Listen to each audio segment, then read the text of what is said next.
जैन साथियों का student channel में आपका स्वागत है। आपके बीच काफी इंपोर्टेंट प्रश्न लेकर आ चुके हैं जो आपके पहले अध्याय से बोर्ड पर देख रहे होंगे। तो दिया है पहला अध्याय मोस्ट इंपॉर्टेंट क्वेश्चन, जो आपका मोस्ट इंपॉर्टेंट क्वेश्चन है वो लेकर आ चुके हैं। चलिए देखते हैं हम।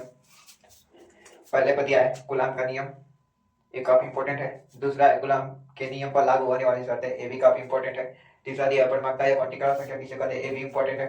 चौथा दिया है पराबद्धता किसे कहते हैं, ये भी काफी इंपॉर्टेंट है। जो आपका पांचवा है वैद्युतीय ध्रुव किसे कहते हैं, ये भी काफी इंपॉर्टेंट है। जो आपका छठवां है अच्छी स्थिति में वैद्युतीय ध्रुव के कारण किसी बिंदु पर वैद्युत क्षेत्र की तीव्रता के लिए व्यंजक प्राप्त कीजिए, ये भी काफी इंपॉर्टेंट है।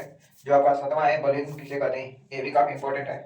और जो आपका आठवां है बलिंग का बल गुण किसे कहते हैं, ये भी काफी इंपॉर्टेंट है। जो आपका नौवां है बिंदु आवेश के कारण किसी बिंदु पर वैद्युत क्षेत्र की तीव्रता के लिए व्यंजक प्राप्त कीजिए, ये भी काफी इंपॉर्टेंट है। जो आप क्षेत्र की तीव्रता का परिभाषा लिखिए, ये भी काफी इंपॉर्टेंट है। जो आपका 11वां है एक समान वैद्युत क्षेत्र में स्थित वैद्युत ध्रुव पर लगने वाला बल आघूर्ण का व्यंजक प्राप्त कीजिए, ये भी काफी इंपॉर्टेंट है। अब इसमें से बता देते हैं कि आपको बोर्ड एग्जाम में कौन कौन पहला चैप्टर से आ सकता है।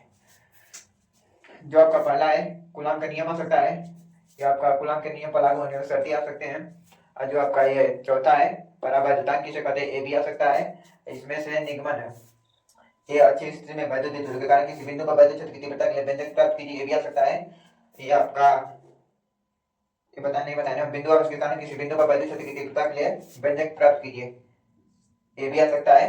एक अच्छी स्थिति में एक बिंदु आवेश के कारण किसी बिंदु पर वैद्युत क्षेत्र की तीव्रता के लिए व्यंजक प्राप्त कीजिए, ये भी आ सकता है। अब वैद्युत क्षेत्र की तीव्रता का परिभाषा है, ये भी आ सकता है।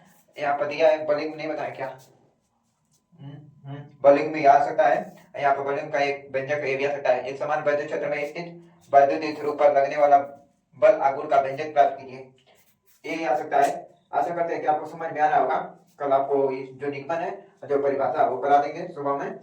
तब तक के लिए हमारे साथ जुड़ने के लिए धन्यवाद। यूट्यूब पर फेमस होके या ना होके, बट कोचिंग में और गांव में फेमस तो हो चुके हैं। घर से बाहर निकलते हैं तो लोग बोलते हैं सर जी आ गए, कोचिंग में जाते हैं तो बोलते लोग सर जी आ गए।